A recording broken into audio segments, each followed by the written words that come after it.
அனைவருக்கும் வணக்கம். நாம் இன்று பார்க்க இருக்கின்ற தலைப்பு, ஜாதகத்தில் பலன் கணிப்பது எப்படி?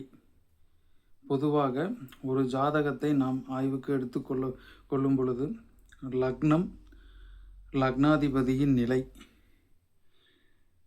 அடுத்த கட்டமாக ராசி, ராசிநாதனின் நிலை நாம் முதலில் இங்கே நாம் பார்த்து ஆராய்ந்து பலன் முதலில் பார்க்க வேண்டிய அமைப்பு லக்னம், ராசி.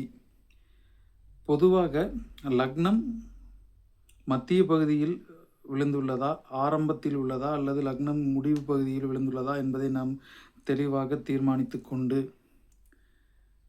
ஜாதகருக்கு லக்னாதிபதியின் நிலை நாம் உன்னிப்பாக கவனிக்க வேண்டும். பிறகு ஜாதகரின் மற்ற 8 கிரகங்களின் நிலை பற்றி நாம் அறிய வேண்டும்.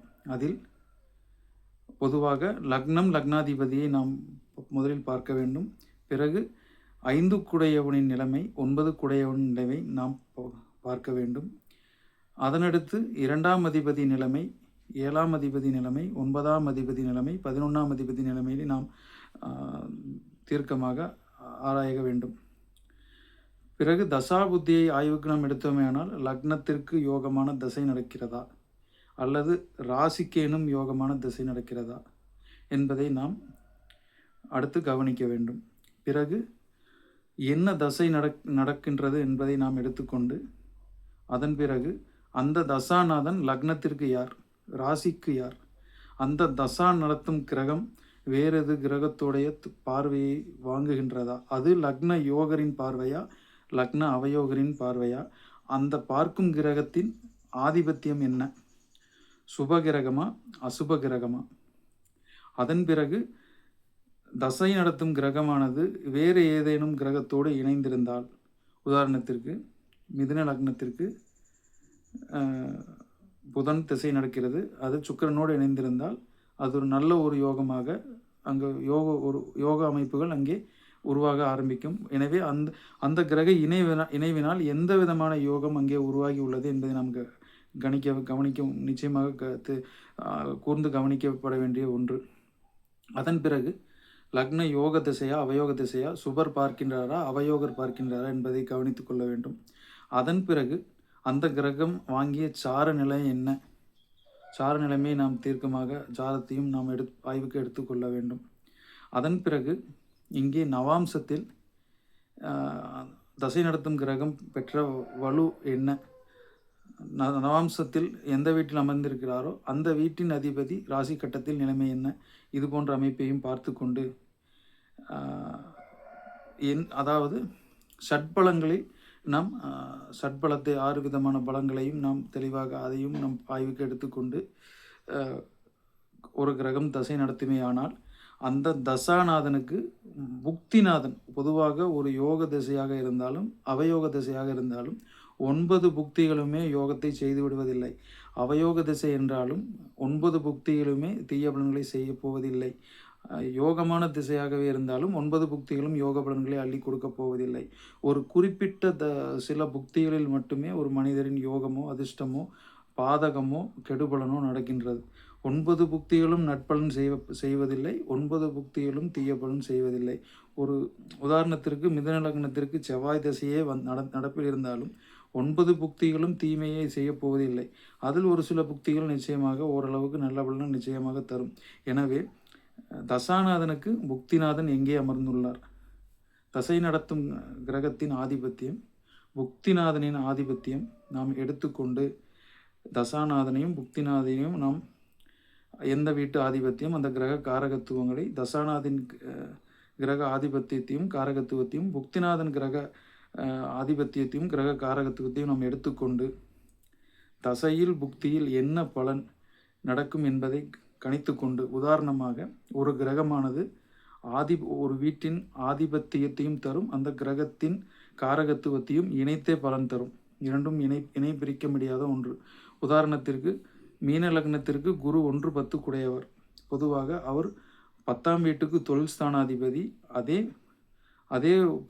தொழில் ஸ்தானாதிபதி குரு ஒரு பொருளாதார கிரகம், பணம் பெரும் பணத்துக்குரிய கிரகம். எனவே வட்டி தொழில் இப்போ உதாரணத்திற்கு குரு தொழில், காரகம் ஆதிபத்தியம் தொழில், 10ஆம் பாவம் தொழில், காரகம் வட்டி தொழில்.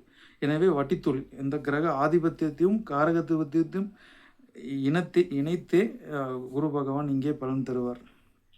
எனவே இங்கு தசை நடத்தும் கிரகத்தையும் புக்திநாதனையும் நாம் பலன் எடுத்துக்கொண்டு தசாநாதனுடைய இணைவு, தசாநாதனுக்கு மற்ற கிரகங்களின் தொடர்பு, புக்திநாதனுடைய இணைவு, புக்திநாதனின் மற்ற கிரகங்களுடைய தொடர்பு, இவை இரண்டையும் நாம் தீர்க்கமாக ஆராய்ந்து கொண்டு அதன் பிறகு கோச்சாரத்திற்கு தசாநாதனின் நிலைமை என்ன, புக்திநாதனின் நிலைமை என்ன, அந்தரநாதனின் நிலைமை என்ன, கோச்சாரத்தில் தசாநாதன், புக்திநாதன், அந்தரநாதன் ஆட்சி உச்சம் பரிவர்த்தனை அல்லது ஆட்சி பெற்றவனோடு இணையும் பொழுது, ஆட்சி பெற்றவனின் வீட்டில் அமரும் பொழுது, பரிவர்த்தனை அடையும் பொழுதோ அல்லது சுபரோடு இணையும் பொழுதோ, வீடு கொடுத்தவன் உச்சமான பொழுதோ, வீடு கொடுத்தவன் ஆட்சி பெறும் பொழுதோ, இங்கே தசாநாதன், புக்திநாதர்கள், அந்தரநாதர்கள் இவ்வாறு ஒரு நிலைமையில், அதாவது ஆட்சி உச்சம் அடைந்தவன் வீட்டிலோ அல்லது ஆட்சி உச்சம் அடைந்தோ அல்லது ஆட்சி பெற்றவனோட வீட்டிலோ அல்லது உச்சம் பெற்றவனின் வீட்டிலோ அல்லது ஆட்சி பெற்றவனோடு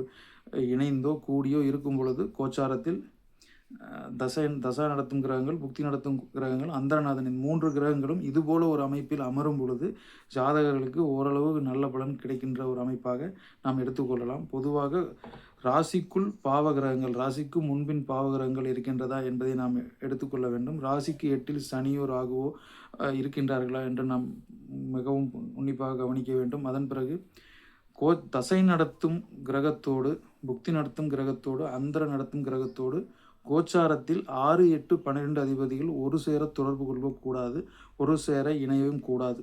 லக்ன அவயோக கிரகங்கள் தசாநாதனுக்கோ புக்திநாதனுக்கோ அந்தரநாதனோடு இணையும் பொழுதோ நமக்கு சற்று துரதிர்ஷ்டமான பலன்கள் நடக்கின்றது. அன்றைய நாள் நமக்கு சற்று கடினமான நாட்களாக இருக்கலாம். சுப பலன்கள் நடக்கின்ற ஒரு அமைப்பாக இருக்கும் பட்சத்தில் தசாநாதன், புக்திநாதன், அந்தரநாதன் ஆட்சி உச்சம் பரிவர்த்தனை, ஆட்சி பெற்றவனோடு இணைவது, உச்சம் பெற்றவனோடு இணைவது அல்லது உச்சனின் வீட்டில் இருப்பது, ஆட்சி பெற்றவனின் வீட்டில் இருப்பது, குருவின் பார்வை பெறுவது, பௌர்ணமிக்கு நேரெதிரில் இருப்பது, சுக்கரனோடு இணைவது, சுக்கரனின் பார்வை பெறுவது, இது போன்ற அமைப்புகள் தசாநாதன், புக்திநாதன், அந்தரநாதன் இருக்கும் பொழுது நல்ல பலன்கள் நிச்சயமாக உண்டு. அல்லது தசாநாதன், புக்திநாதன், அந்தரநாதன் ஆட்சி உச்சம் பெற்றாலும் பரிவர்த்தனை பெற்றாலும் இங்கே நல்ல பலன்களை நாம் நடப்பதை நாம் பார்க்கின்றோம். பொதுவாக கோச்சாரத்தில் அந்தரநாதனுக்கு தசாநாதன் என்பவர் வருடக்கணக்கில் அந்த குறிப்பிட்ட வருட காலகட்டங்களில் என்ன பலன் தருவார் என்பதை நாம் தசாநாதனை கொண்டு அறியலாம். அந்த புக்திநாதர்கள் ஒரு சில வருடங்கள், ஒரு சில மாதங்கள் என்ன நடக்கும், அந்த அடுத்து 2026 எப்படி இருக்கும், 2027 எப்படி இருக்கும், இது போன்ற அமைப்புகளை புக்திநாதனை நாம் கணிக்கலாம். இந்த அந்தரநாதன் என்பது அந்த மாதத்தில் என்ன நடக்க இருக்கின்றது, சூட்சுமநாதன் அந்த வாரத்தில், அதாவது அந்தரநாதன் அந்த மாதத்தில், சூட்சுமநாதன் அந்த வாரத்தில். ஸோ கிட்டத்தட்ட சூட்சுமநாதனின் நிலைமை வரை நாம் முக்கியமாக கோச்சாரத்தில் கவனிக்கப்பட வேண்டும். பொதுவாக தசா புக்தி நடத்தும் கிரகங்கள் ஜனன ஜாதகத்தில் 6, 8, 12 அதிபதிகள் தொடர்பு பெற்று கோச்சாரத்திலும் 6, 8, 12 அதிபதிகளின் தொடர்பை பெறுவது நிச்சயமாக நல்ல பலன்களை கொடுப்பதில்லை. பொதுவாக கோச்சாரத்தில் தசை நடத்தும் கிரகம், உதாரணத்திற்கு ரிஷப லக்னத்திற்கு சுக்கிரன் தசை நடத்துகிறார் என்றால் கோச்சாரத்தில் சுக்கிரன் எந்த நிலைமையில் உள்ளார், முதலில் ஜாதகத்தில் சுக்கிரனின் நிலைமை என்ன, இணைவு என்ன, மற்ற கிரகங்களின் தொடர்பு ஏதேனும் இருக்கிறதா, கிரக அவஸ்தை, இது போன்ற அமைப்புகளை கணக்கில் எடுத்துக்கொண்டு அந்த கோச்சாரத்தில் சுக்கிரனின் நிலைமை என்ன, சுக்கிரனோடு ஆதிபத்திய அசுப கிரகங்கள் தொடர்பு கொள்கின்றதா, கோச்சாரத்தில் சுக்கிரனுடைய வீடும் நாம் கவனிக்கப்பட வேண்டும். ரிஷபம், துலாம் அல்லது சுக்கிரன் செல்கின்ற சாரநாதன் கோச்சாரத்தில் ஆட்சி உச்சம் அடையும் பொழுதும் நல்ல பலன் இங்கே ஏற்படும். இது போன்ற இத்தனை விஷயங்களை நாம் கடைந்தெடுத்து ஒரு பலன்களை நாம் தீர்மானித்து அனுசரித்து பலன்களை நாம் உரைக்க வேண்டும்.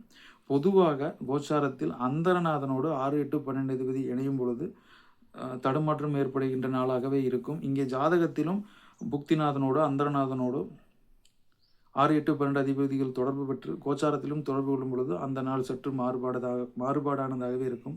நான் ஏன் மீண்டும் மீண்டும் இந்த கருத்துக்களை தெளிவாக கூறுகிறேன் என்றால், நிச்சயமாக இது மீண்டும் ஒரு முறை கேட்டால் உங்களுக்கு தெளிவாக புரியும் என்பதற்காகவே மீண்டும் மீண்டும் நான் தெளிவாக கூறுகின்றேன். இதுபோல ஜாதகத்தில் நாம் பலன்களை எடுக்க வேண்டும். தசை நடத்தும் கிரகம் லக்னத்திற்கு யோகராகவே இருந்தாலும் அவயோகராகவே இருந்தாலும் 9 புக்திகளும் நற்பலன்களை கொடுப்பதில்லை. அவயோக கிரகமாக இருந்தாலும் 9 புக்திகளும் தீய பலன்களை கொடுப்பதில்லை என்று சொல்லி, அந்த கிரகத்தின் அமர்வானது நாம் மிகவும் கிரகத்தின் அமர்வு, கிரக இணைவு, யோகங்கள் ஏதேனும் உள்ளதா, இது போன்ற அமைப்புகளை நாம் தீர்க்க ஆராய்ந்தால் ஜாதகத்தின் பலன் தெளிவாக வரும் என்பதை சொல்லி மீண்டும் மற்றொரு பதிவில் சந்திப்போம். நன்றி, வணக்கம்.